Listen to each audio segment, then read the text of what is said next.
This class, we're just going to look at the life of Master Samael. We're going to do a little bit about biography for him. And it's a difficult class to do, and it's always a class I never really felt comfortable doing because I didn't know him.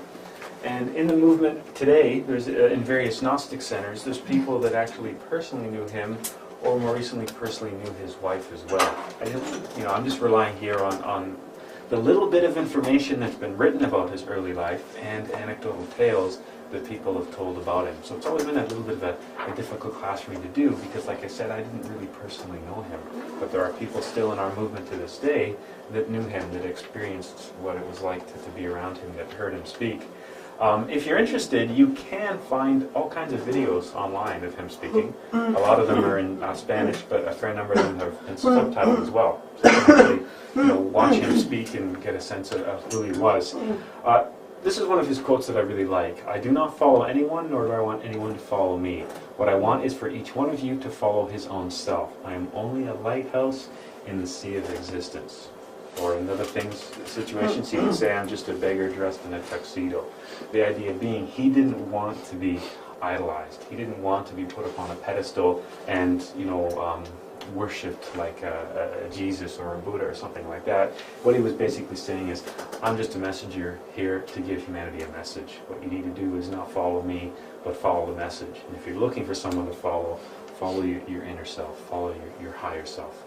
Because that was what the important part of his message really was, not to, idolize or worship another human being, but to, worship the inner divinity that we carry inside all of us. And that's a really important quote for me because you see all kinds of strange behavior in spiritual movements when they become cults. When there's some figure that has to be followed and obeyed and worshipped and that kind of stuff, sort of a false prophet. And he kind of avoided that whole thing by saying, don't follow me, follow the teachings. He's only a lighthouse in the sea of existence. His early childhood, there's not a lot known about it. He was born Victor Manuel Gomez Rodriguez in Santa Fe de Bogota, Colombia in 1917. Okay, so he was born as a regular person, just like you and just like I. He wasn't born into an amazing life the way Jesus was. He was born just a regular, this is his human name, that was his regular human personality that he had for the early stages of his life. So he wasn't born into anything special. He wasn't born into a position of influence, or he wasn't born into a wealthy family or a prestigious family. He was just born some average guy like everybody else. And that, for me, of all the different masters and paths that you can follow, that was one of the things that really appealed to me about Gnosis and about Master Samael. He was a regular guy. He didn't have, angels heralding his arrival with stars and wise men and all that kind of stuff. He was just a regular person who in one lifetime took himself from a fallen state and then was able to elevate himself quite high. One of the advantages that he had as a younger person is he was able to astral travel, and he had a clairvoyance developed. And you think, well, that's kind of a bit of an advantage over other people, but a lot of children are like that as well, right? There's a lot of people that can astral project at an early age, and they just don't really know what they're doing. So he had a little bit of a help up in that he was able to astral travel, and he had a certain degree of clairvoyance active as well. As a child, he was actually able to remember a lot of his past lives. He remembered chunks and pieces of existences that he had before he was born. When he was a teenager, he was able to practice profound meditation with the help of his great powers of concentration. Okay, so he was able to start, and we'll look at this in a bit more detail, he was able to start working with meditation quite early in life, in his early teens, which is, I think I imagine, really quite an advantage growing up as a teenager to have that kind of concentration and that kind of focus. That's something that was able to come a bit more naturally to him than perhaps other people. He had great powers of concentration, so he was able to practice profound meditation from an early age. He was fascinated with books. He was fascinated with books on religion and books on philosophy and books on esotericism and the occult and that kind of stuff. And he spends a lot of time reading. He has a library at home, and libraries in general fascinate him. So as a kid, that's what he liked to do. He liked to read books and go to libraries, as opposed to reading like Hardy Boys novels and that kind of stuff. He's reading world religions. He's reading books on esoterism. He's reading books written by people like the Rosicrucians and the Golden Dawn and these other movements that were spreading esoteric knowledge at the time. This is the kind of stuff that he's reading and he's absorbing. And he doesn't show at this early age, he doesn't show any one preference towards any spiritual movement over another one. He's kind of just absorbing a huge wealth of knowledge from all different walks of life, all different religions, different spiritualities. He's reading about, world, different civilizations and their myths and the fables and all that kind of stuff. He was raised in a Catholic family, and he loved being the acolyte in the church. The acolyte's like the altar boy, right? So he's raised in a Catholic family, as was a lot of people in Colombia at the time. It was a very strong Catholic influence due to this Spanish background, and one of the things he enjoyed was being the altar boy in the church. One of the things that happens in his teenage years, because he's been soaking in all this knowledge, all this comparative religion stuff, he suddenly starts to put the pieces together. He kind of stumbles upon the, wait a sec, all the world's religions, cultures, and civilizations, they're telling the same story over and over again. It's just some sort of hidden truth that's being expressed again and again and again. So I guess you could think of it as in his teenage years, he started doing a comparative religious study and arrived at a universal truth that he found behind all religions.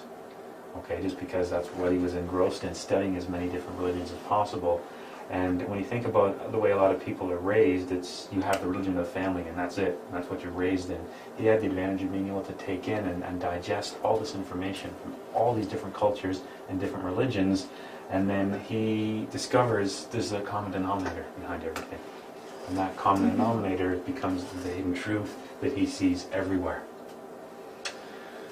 So where he develops with this, thinking about all these different religions, the concept of compared religions, the concept of really all religions are telling the same story. Just like every language expresses different objects with different words, he basically discovers, with working with intuition, that all religions are really telling the same story.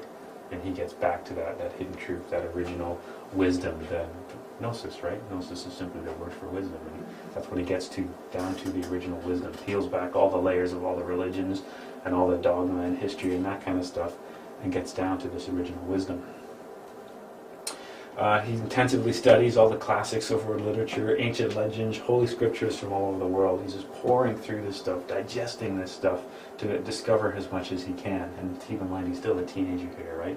What do most people do when they're teenagers now? You play video games, you get drunk, go to school, right? This is what this guy's doing in his spare time. And keep in mind, at this point, he's just a person, Victor Manuel Gomez. He's not anything special. He's doing some really interesting things in his spare time, mind you. But at this point, he's not a awakened consciousness. He's not a master. He's just a really inquisitive teenager that has some latent abilities like astral projection, great concentration, a sense of clairvoyance and intuition, and he arrives at some truths that he discovers on his own.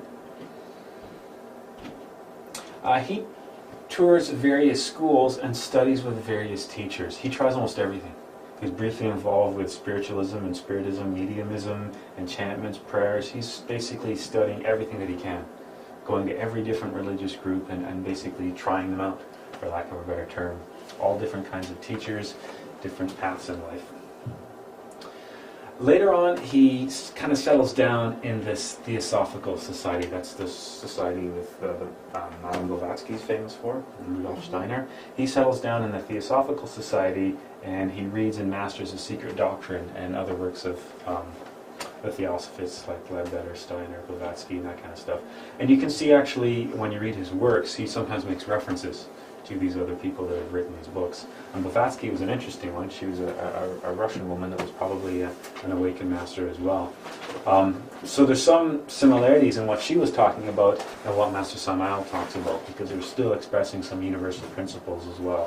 One of the things that I found really fascinating, because I've read some of this stuff, the thing that really interested me with Master Samael is how plainly and how simply he says it. I mean, I have quite an extensive collection at home of books on the esoteric subjects and occult and stuff like that. And I've been reading them for years, but they never made sense to me. I would like all these books, and I would read some of these, so-called masters from people like the Theosophists, the Rosicrucians, the Golden Dawn, all these people, and it didn't make any sense. And then Master Samael, when he came along, he unveiled the teachings. He took away all the complexity and the mysticism and just pulled that veil off and went, there it is. That's what you need to know. You don't need to be a member of a secret society. You don't need to, buy your way in or anything else like that. You don't need to pore through ancient texts and decode language. At one point I was teaching myself how to read and write Hebrew because I figured that I had to get to the secret knowledge, right? And then along comes Master Samael and says, there it is. It's right there. There's nothing you need to do. You just need to read it and understand it. So he received the Theosophical Diploma. The Theosophical Society, there's actually one in London, believe it or not. He received the diploma from them, basically completing their course. And then at the age of 17, he's now one of their teachers. So he's actually lecturing for them, which is pretty impressive when you think they're 17 compared to the average 17-year-old today, what they're basically doing, right? So by the age of 17, he's now lecturing in the Theosophical Society. He's one of the teachers there after receiving their diploma and studying with them. At age 18, now he goes to the Rosicrucians, which is another kind of hidden school, another kind of school of wisdom, an esoteric school. Despite his encounters with many schools, he explains that his heart was crying for something more profound. So he's now studied all these different religions and gets to some theories about hidden truths and universal wisdom and that kind of stuff, and then goes looking for something more profound. Spends a ton of time in the Theosophical Society, rises up through the ranks, gets the diploma, teaches there for a while, and goes, it's not here. This is not what I'm looking for. So goes and tries out the Rosicrucians for a while, which is another esoteric movement, and he decides that no, there's something else missing. It's like all these schools were missing a very important piece of the puzzle. He was able to study, he was able to learn a lot, he was able to teach, but there's something else missing. There was something else there. They weren't complete. The knowledge wasn't complete. So up until this point, by age 18, he's fully remembered his past lives. He was an athlete of meditation, experiencing the superior dimensions frequently, and started to focus more on astral travel, where he begins to receive direct knowledge from his guru. When he starts focusing on astral travel, eventually he encounters a teacher in the higher dimensions. And that prompts him later on to write a book called Secret Conversations with a Guru about the teachings he receives. One of the things he's able to do by being an athlete of meditation is he was able, at an early age, to experience the illuminated void. Remember we looked at the mantra Gate Gate for that and talked a little bit about what the illuminated void is. He was able to submerge himself quite deeply and have that profound experience in the illuminated void, which just gave him that extra drive, that extra push to find out what it was that he was needing, to find out that profound piece of information that he was missing. Okay, but this is why we push astral travel as well and talk about the importance of astral travel, because in the end, you've heard the expression, when the student is ready, the teacher will appear. So many people make that assumption that there's going to be a physical person they're going to run into. They're going to go to a classroom somewhere or take a course and meet somebody who's going to teach them. In the end, there's a strong likelihood that your teacher isn't going to be a teacher in a physical body, in the physical dimension. It's somebody that you're going to encounter in the higher dimensions. And that's exactly what happened to him. What he called his guru was an intelligence in the higher dimension that started teaching him. So there's a range of 18 to 28. That's the period when he had his first experience of the illuminated void, and he meets his inner being. He meets his higher self, for lack of a better term, whose name is Aun Weor. And keep in mind, at this point, he is Victor Manuel Gomez. Okay, he's a guy called Victor Manuel Gomez. By this time, he also rediscovered the wonderful keys of sexual magic. That was the profound secret that he was searching for. That was a missing piece of the puzzle that nobody else was teaching. Okay, and for him, the way he described it, it wasn't so much he learned it as he had to remember it.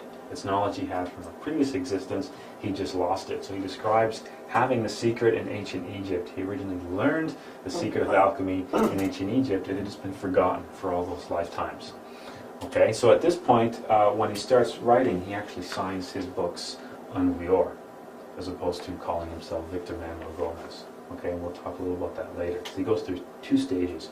He starts writing books under Aun Weor, and later on adds the Samael in front. He was able to verify the key, so he starts experimenting. He discovers the key works, which would open the doors of the internal worlds for him. Surprisingly, he discovered the same modus operandi in the Mayan and Aztec cultures in Tibet, India, Europe, and so on. He starts to see, once he remembers this key, he starts to see it everywhere.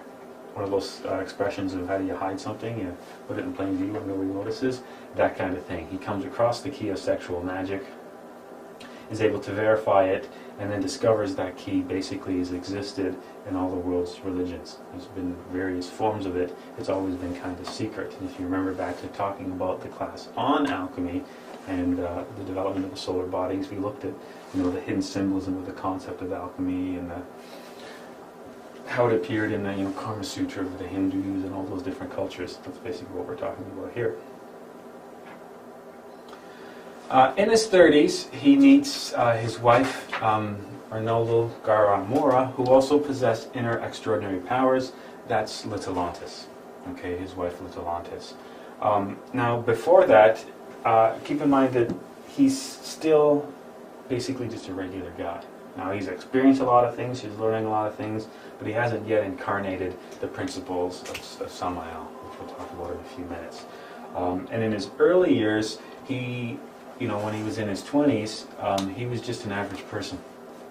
Okay, he was nothing special. He wasn't like, gifted or wealthy or anything else like that. He was just your average guy, just like you or just like me, and was able to bring himself all the way up, was able to elevate himself to a really high state, which I think is something that's really important to think about or reflect on, because he's left us the key that says we can do this in a single lifetime. We don't have to be born into a privileged set of circumstances. Anybody can do this. Anybody can raise themselves up. Now she teaches him the Jinn science, and we haven't got into this yet. You guys are going to look at that in Phase C. Jinn science is basically the ability to take the physical body into the higher dimensions.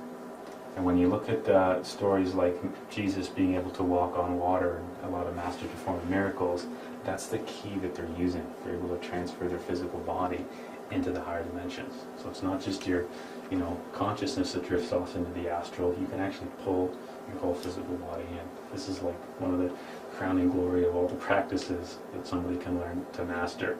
And Litelantis was the one that taught him that.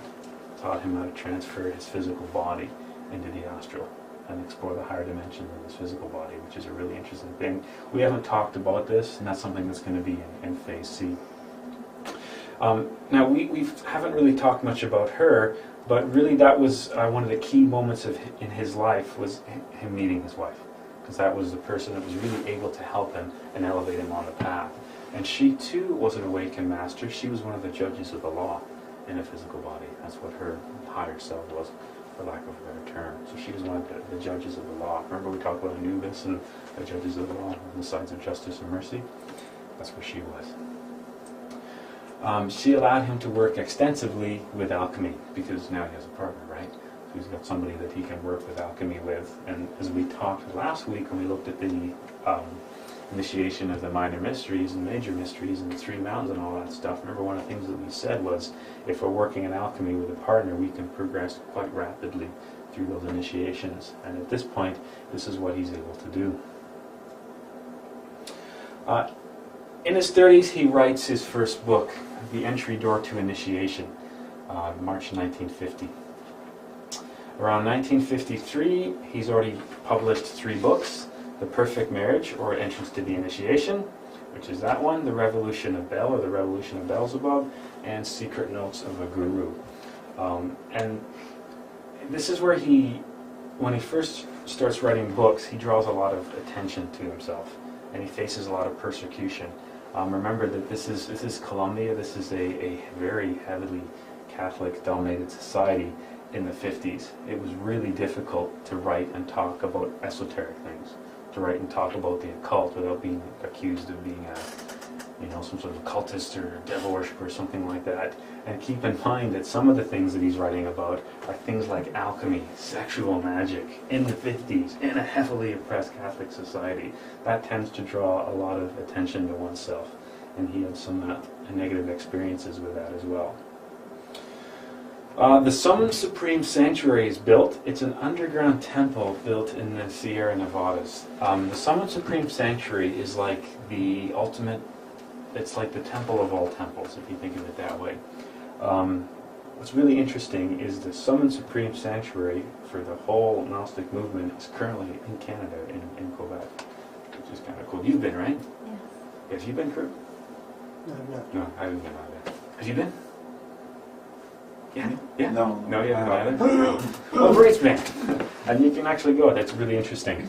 So they basically build this underground temple. They actually build it into a mountain, and this is the central spot where all the big Gnostic minds of the time meet to do all kinds of rituals and practices that are designed to help humanity, to bring a global revolution of awakening of consciousness. So that's what the Supreme Sanctuary is. Around 1953, the persecution starts, which is what I was hinting at, right? The church, the police, the priests, they look for the immoral one, which is what he's labeled as. And he's basically being accused of being a pornographer. He's actually thrown in jail for a short period of time because of his writings, because it's speaking out. He's very vocal, and he's really speaking a lot about revolution, which the political people don't like. Right, especially in countries they don't want to talk about revolution. He's trying to set up new systems of government. He's trying to set up new systems of healthcare. He's trying to set up new systems of social welfare and social justice. So he wasn't really just kind of like an esoteric figure. He at one point was almost a political figure, and actually started a political movement of his own. So he was drawing a lot of attention from all kinds of people, from the church, obviously because of what he was saying about religion. I mean, in many of his books, he outright just says, like, the Catholic religion, it's the dead religion, it's the dead word.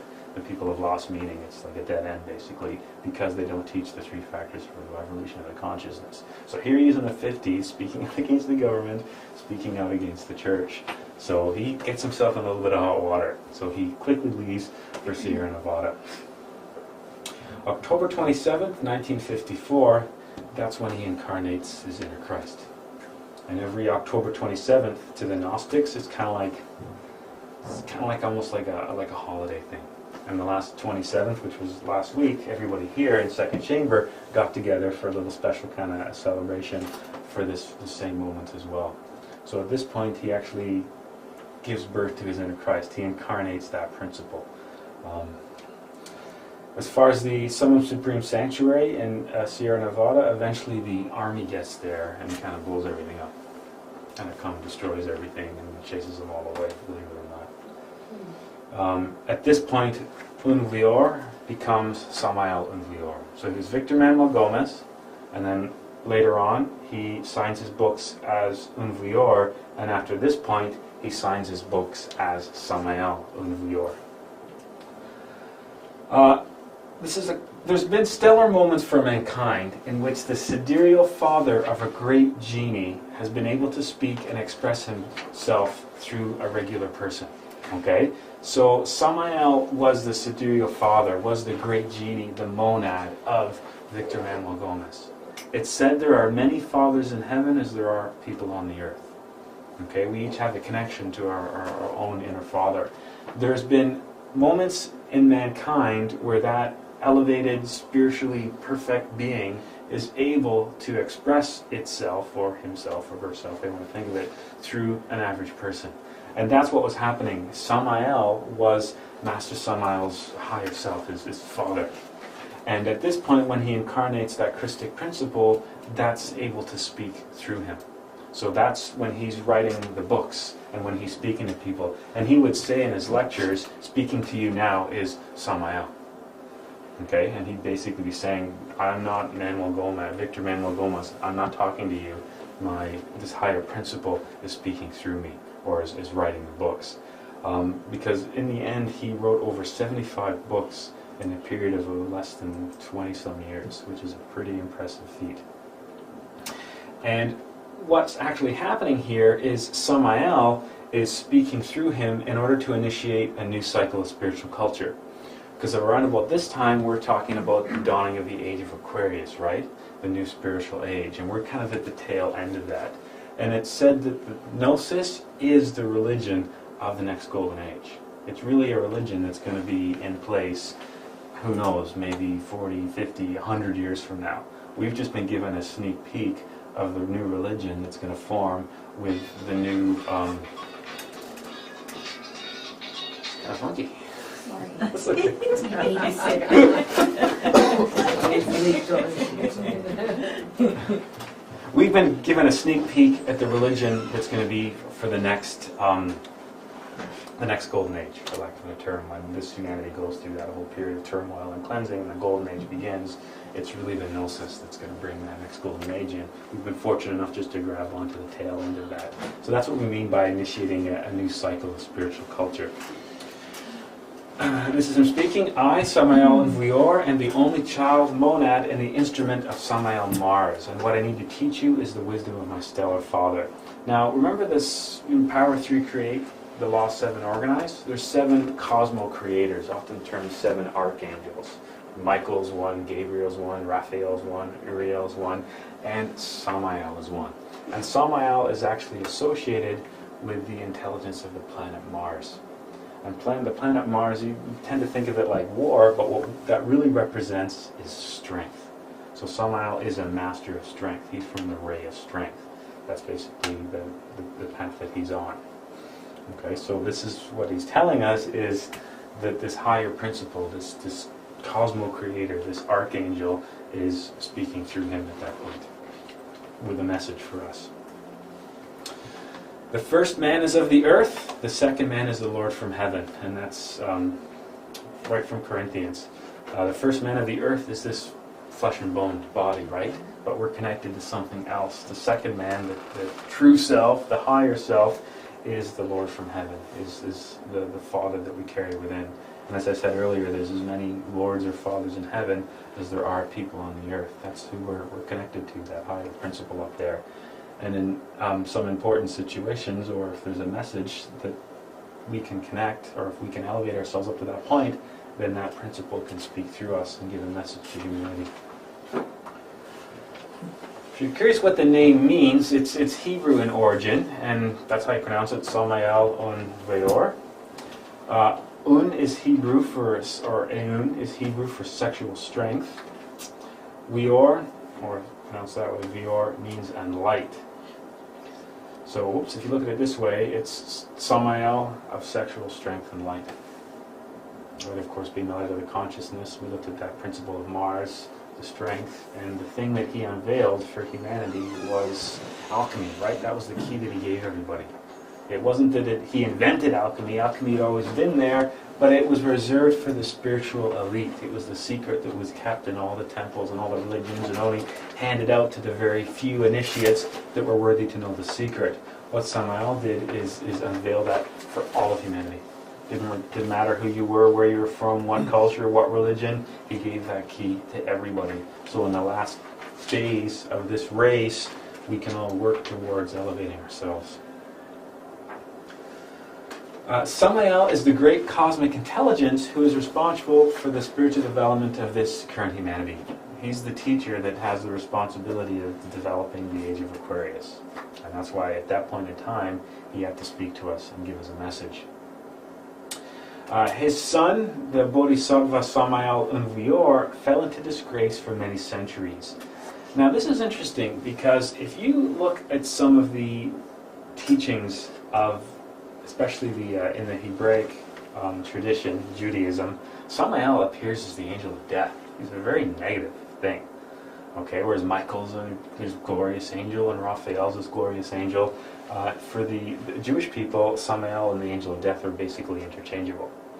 And if you translate Samael, what you get is poison of God. Because Ael means of God. So like Raphael and Uriel and Michael is strength of God, Uriel is light of God. Samael was poison of God. And he was kind of seen as the angel of death. He was the one that would go out and collect the souls and all that kind of stuff. So when you read a lot about Samael, it comes across as quite negative. You think, well, wait a second, I thought he's supposed to be this teacher for humanity, but, back up from 1950 and go back a couple thousand years, every time Samael appears, he's like the angel of death, he's like this negative character. What's wrong with that? Another interesting aspect of Samael is he was fallen. He was a fallen bodhisattva. Okay, so he was somebody that was at a much higher level than us and basically fell all the way down and had to climb right back up again. Okay, so we have to remember that he was a fallen bodhisattva. He fell into disgrace. And he stayed in that lower state for a long period of time. And that's why you see teachings that refer to Samael basically as a fallen angel, because that's what he was. And his book, Revolution of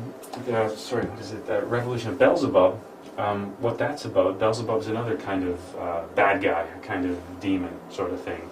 And that book is about helping that angel rise as well. One of the things Master Samael did was help the fallen angel Beelzebub rise back up. Okay, so we have a huge advantage because we're not even, fallen angels or that kind of stuff. And here's a guy that was able to do that, to raise himself up to that level. So that's why, if you're curious, and I mean, there's a couple of classes ago that we started, and somebody sent us this huge email saying, I looked into what you guys do, and Samael is kind of your guru or your leader or whatever, and this is what this means, and how can you follow this? And you guys like devil worshippers or something like that. So Wolfgang and I had to write this huge response back to the guy explaining the meaning of that. Because at one point he does fall. He was a fallen bodhisattva that raised himself back up. So looking at ancient cultures in that time when he was fallen, the angel Samael doesn't appear in a very good light. And this is Master Samael describing that process. I ended up transforming myself into a fallen angel. Many egos were surged within my mind, and I became transformed into a true devil. Now in this present existence, I comprehend the necessity of eliminating my egos, the necessity of performing the great work of the Father. Therefore, this is why today I am here speaking to you all, with my hand placed on my heart. Samael Aun Weor is my true name as a bodhisattva. Samael is the name of my monad. Okay, so here's him himself describing that process. So what is a monad? And what is a bodhisattva? A monad is like our Father in heaven. Oh. Okay, that's like the highest portion of our self, for lack of a better term, is our monad, who we are. The bodhisattva is like the small piece of that falls. Okay, if you want to think of it that way. From the monad? Yeah, from the top. In Buddhism, a bodhisattva is actually somebody that's reached Buddhahood, but by his own choice comes back to Earth to help humanity get to that stage. Oh, yeah, that's true. Interesting. Mm-hmm. But if you're fallen bodhisattva, yeah, you're not. You can come down the choice, you can't be stuck. So going back to in his 30s, by 1957, he's published about 20 books. Treatise of Alchemy was a big one. Treatise of Occult Medicine or Practical Magic. Something else that he does that's interesting, he goes off into the jungles of Colombia and lives with some of the Aboriginal cultures. And if you ever get a chance to look at any of these books, which if you like, I don't know if I've ever told you, there's a CD here that we have. It's kind of like, donation if you want one. It's every book that he wrote in English, in PDF format. So if you're ever curious, Treatise of Occult Medicine and Practical Magic, it's an interesting book because it's all about working with plants and healing various ailments and various rituals involving plants and that kind of stuff. And this is basically the knowledge that he amassed while studying all these, with all these medicine men and shamans and that kind of stuff of Colombia and the Amazon. Zodiacal Course, Logos Mantra Theurgy, Esoteric Course of Kabbalah, Igneous Rose are some of the more, I don't want to say more popular books, but if you're looking for them in English, these ones are easy to find. Unfortunately, out of 75 books, not all of them have made it into English. And some of them that are in English, the translations are not that great either. And there's Gnostic centers around the world that are working to get as many books into English as possible. And actually Wolfgang does a bunch of that, translates books. And he's translated a couple, and I've helped him do some editing on some, and we're hoping to get them to somebody who could publish them. That's why if you're looking at Gnostic books, like we have The Great Rebellion over there, and there's 6 different versions of the same book, and they all look different, because they're all independently published by small runs of various centers around the world. That's kind of what happens. But are they all the same translator? No, and this is the thing that, maybe I shouldn't say, but frustrates me endlessly. People keep retranslating the same stuff over and over again to make their versions. And there's so much of his works that aren't available in English. And every time I say, do we really need another version of Revolutionary Psychology? Can't somebody go and try working with some other stuff? But the biggest publisher is probably Thelema Press, and what makes them the biggest is they now distribute to Amazon. So they have a good number of his books through Amazon, and the books are really well put together. They're very well translated. They're full of illustrations and nice to read. Some of the books that I have in my collection are really short run, kind of cheaply made. You know, some of the pages are a little bit difficult to read, and font sizes and that kind of stuff. But in the last few years, Thelma Press has been doing some really interesting stuff in publishing, and they've got this stuff into basically mainstream. Like I said, if you look up Samael Aun Weor on Amazon, it's all their stuff that you find, which is a big deal for the Gnostic movement to have the material that accessible through the world's largest distributor of books.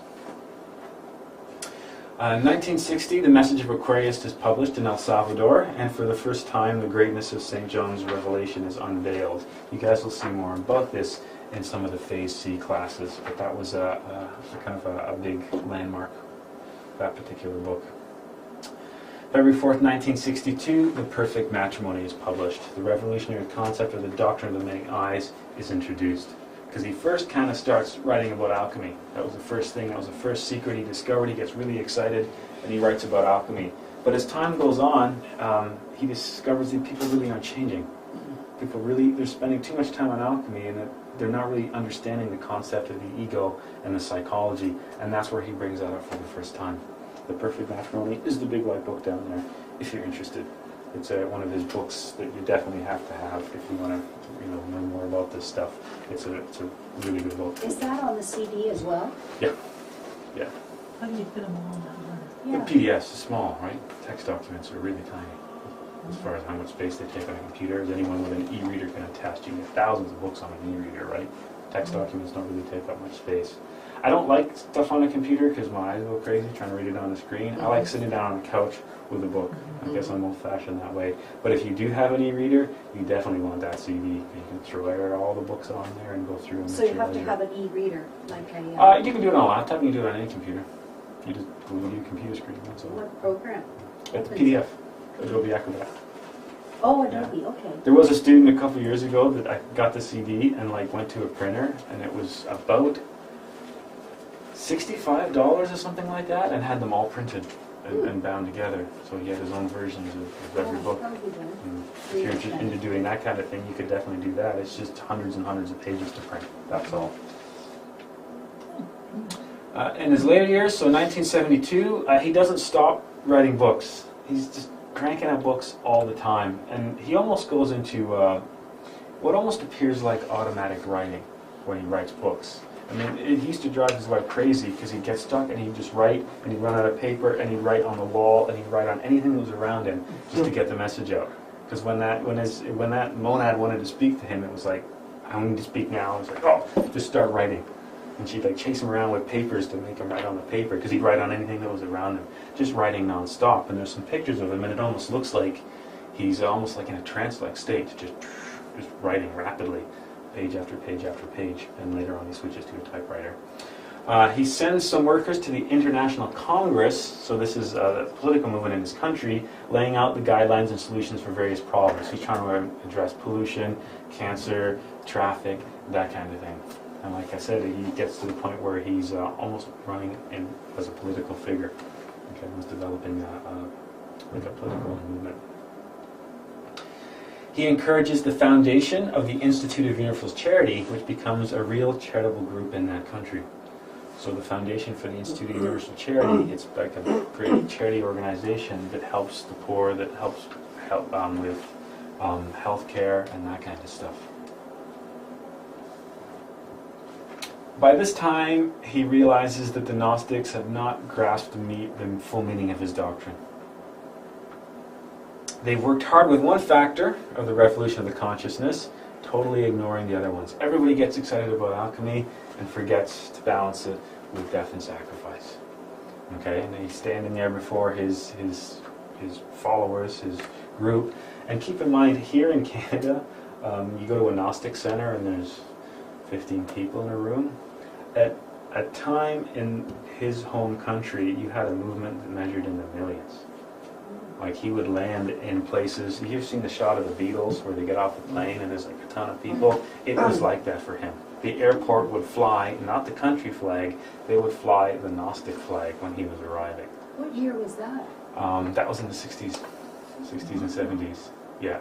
So it's kind of hard to put that in perspective, because in Canada we can't imagine. When you look at a Gnostic center, and even the big Gnostic centers in this country, you're talking about 50 to 60 people. We're not talking centers and movements measured in hundreds of thousands of people, which in its prime down there, that's what it was like. It was huge. It was absolutely huge, because he was doing so many good things, so many works of charity, so many things to improve the state of the country and the life of the people in the country. He was a very popular figure, and his doctrine was everywhere. So what he does is, at this point, he's standing before and he's going, I've been doing this now for 25 years, and I've seen people that have been following me for 25 years, and you haven't changed. You haven't really changed. You're forgetting about the psychology. You're still carrying the same egos, and they're always going to hold you back.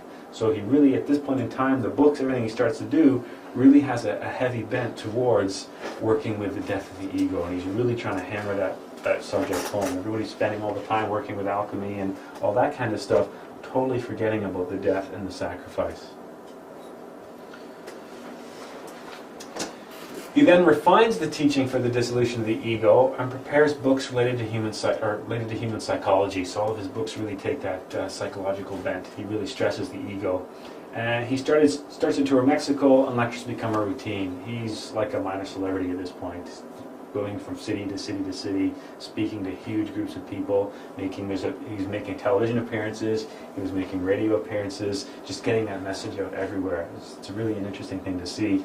And like I said, you can go on YouTube and you can have a look at some of these television appearances. It's almost like imagining someone of his background appearing on like David Letterman or the Jay Leno show to talk about his books.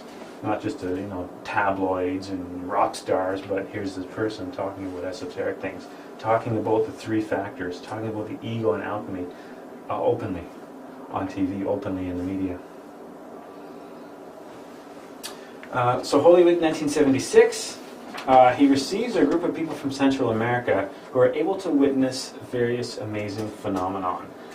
So he starts doing, for this small group of people, really strange things. One of the stories is they want to go meditate. There's some like pyramids or temples in the jungle, and they want to go and meditate in them, but it's pouring rain.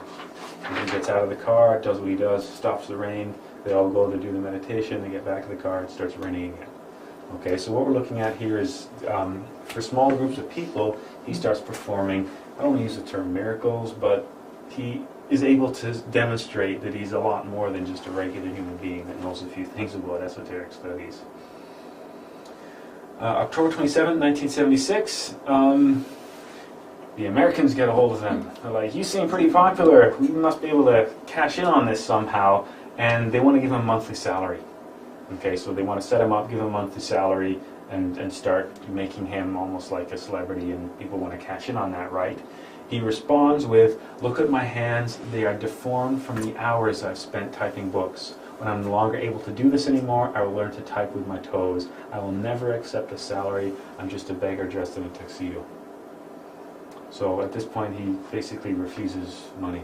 He refuses anything other than what he's already doing. And there's some pictures of his hands, and his hands are just, they're like arthritic and gnarled from an old school typewriter, like non-stop. 75 books on an old school typewriter. I mean, it's so easy nowadays with word processing and editors. This is one guy doing it himself. Hundreds and hundreds and hundreds and hundreds of hours spent typing at a typewriter. Another interesting thing to mention, if you'll sometimes see it if you open the books, around about this time, people trying to start copywriting things, right? And make money off of that. And he comes forward and he says, I now and forever and will always renounce all copyrights. Anybody, anywhere is free to publish my books and do whatever they want with them. All I ask is you do so at a really cheap cost, so even the person that's just got a few pennies in their pocket can afford the books. Okay, so think of how many publishers have published, or writers have made 75 books and not made a penny off them, and publicly renounced copyrights for all of them. That's why all these small independent centers can keep putting out the books, can keep making short runs of the books, because you don't have to pay anybody copyright. They're in public domain because the author said publicly, they're available for everybody. No copyrights, do what you want with them, which is pretty phenomenal thing to do. So he's basically refusing any money for his works. And at this point, he has nothing. He's just wandering around, talking to people, making appearances. You know, he's not making $1 million. He's not making any money from this whatsoever. He's just, you know, people are giving him what he needs to survive, you know, lodging and food and that kind of stuff. But he's definitely not in this for money. Then, August 1977, he gets sick. So his physical body is literally starting to wear out at this point. One of the messages that he said later in his life is, don't forget you have to take care of your physical body. He neglected his for years. He was so enthralled in the teaching and writing books and making appearances, he wasn't taking care of his physical body. He wasn't eating properly, he wasn't sleeping properly. He was literally burning his physical body out. Except he's like touring like a rock star, if you think of it that way, but he's in his late 60s. That's Okay. when my daughter was born, August 77. I was 3. August what? I was 3 in 77. You were 3. I Oh, was 3, yeah. October 1977, he suffers unbearable pain but does not stop any of his works, especially his crown and glory, what we call the Gnostic Bible, the Pistis Sophia Unveiled. The Pistis Sophia is a really old book. It's an old Gnostic text. It's one of these things that you read it and you're like, what? And you go back and you read the paragraph and you're like, what? And you try it a third time and I have no idea what's going on with this book. What he did is he went, imagine the Bible, okay? You know, the Bible's kind of weird. And imagine somebody going through the Bible and chapter by chapter, verse by verse, telling you what it really means. That's what he did with the Pistis Sophia. He basically did one half of it. Went through and you can read the original verses of the Pistis Sophia and then his unveiling. He said this is what this is about, this is what the symbolism means, and it's a pretty profound accomplishment, and that's why we call it the Gnostic Bible. I think that's on there, that CD. I was just wondering, did he get sick? What happened to him? Like, Stomach cancer. Oh, stomach cancer. Yeah. You have to remember that one of the problems with being incarnated in a physical body is we have a physical body and we also carry karma, right? And even the masters pay karma. Remember the Katansia, the superior law? And that's basically what happened to him. He had some karma that he had to pay. And remember that sometimes there's karma that even the masters have to account for. Strange phenomenon happened to people around him, so things start to get really weird. His process continues in pain. It is said that the Ancient of Days is removing every conscious atom out of his physical body. Litovantis, his wife, tries to get an answer from the judges of karma, who, according to her, don't want to give any information. Just all kinds of weird stuff happens.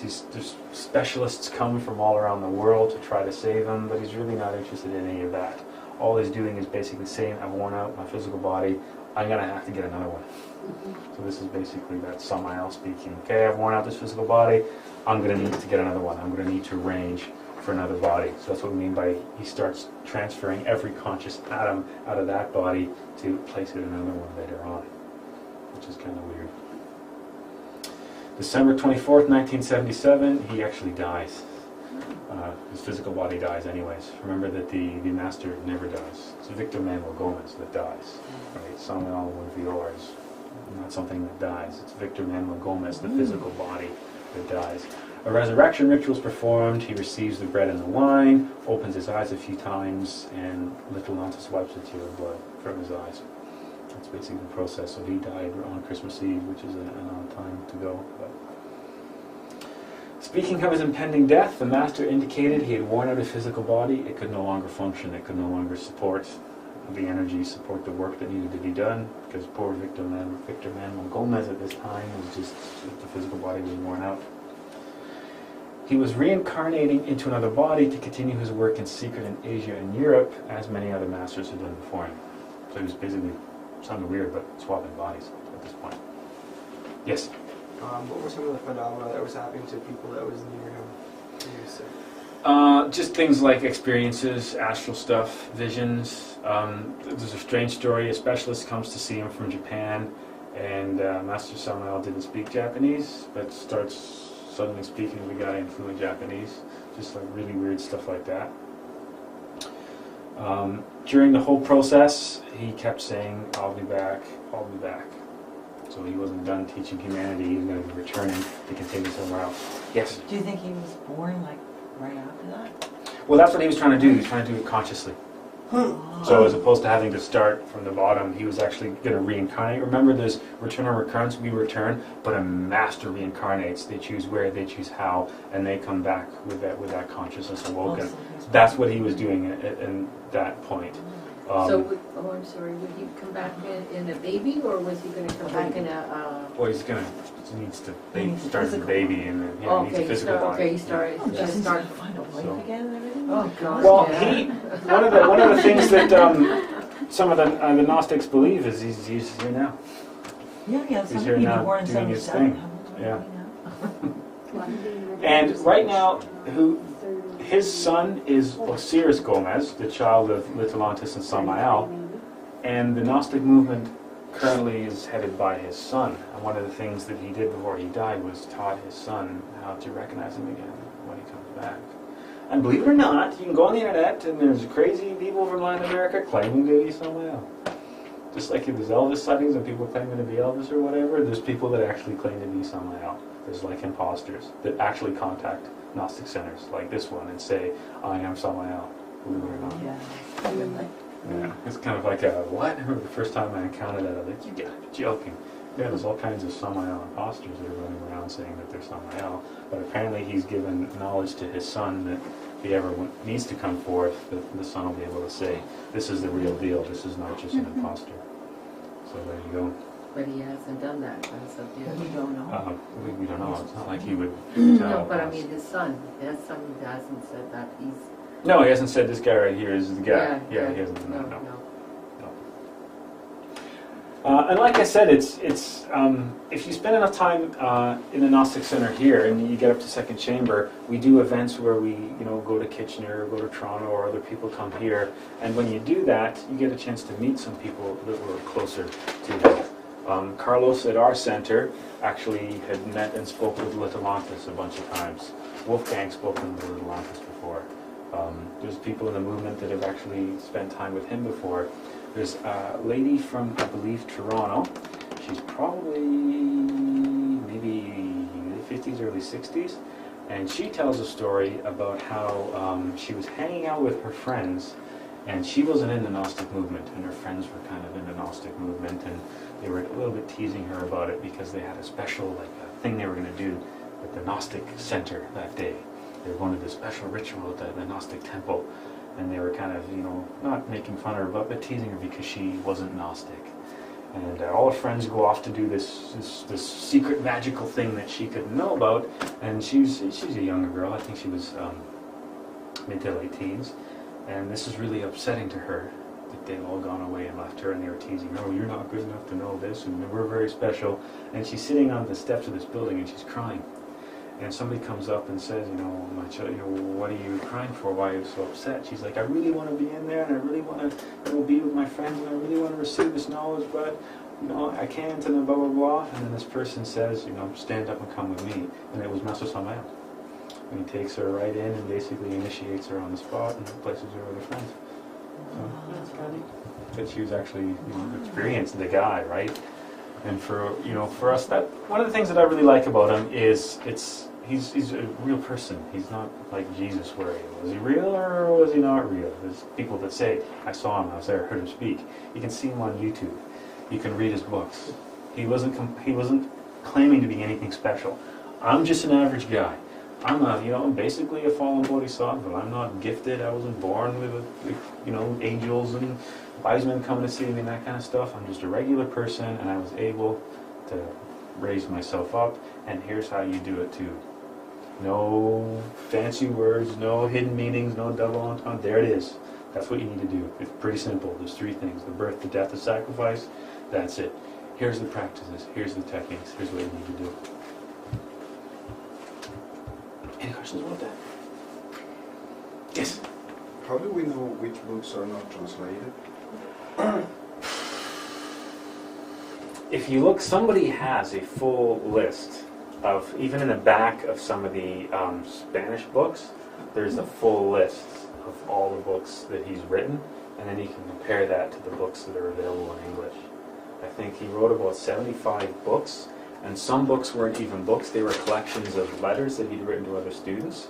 And I think about 2/3 of those, 50 or so, are available in English. I've been collecting them for about 9 years, and I think I have about 32 or 33. And if you do or are interested in his books, if you see them, you have to buy them because you might not see them again, unfortunately. That's the thing. If you really want to get into owning the books in like a published format, sometimes at the big events like the ARV event that we did, there was books for sale there. We're going to have a Christmas party on December 17th, and I think there's a center coming from Toronto. They'll probably bring some books as well. But if you really are into the books, like I've always told this to students, you see them, you buy them. You don't think, well, maybe next time, because I've seen books where there was no next time. If I didn't buy it then, it would be gone. It might not be published anytime soon. But there's a lot of his more, his bigger books, the more popular books, are available on Amazon through Thelma Press. But some of the more, not as popular stuff, some of the smaller books, you never know when you're going to see them again. But as far as a complete list in English, I've never seen a complete list in English as compared against a complete list of Spanish. And like I said, I've been really trying, and I'm at probably not even half of everything that he wrote. Now there's bits and pieces on the CD, there's bits and pieces that people have passed around in Word documents and PDF documents and that kind of stuff, but as far as full published works, we're still not there. So the CDs has some of the works in Spanish? No, the CD is all the English All stuff. English. Yeah, all English stuff. And the good thing about that CD is Wolfgang's really familiar with the material, and Wolfgang's fluent in Spanish and English, so he can verify the translations.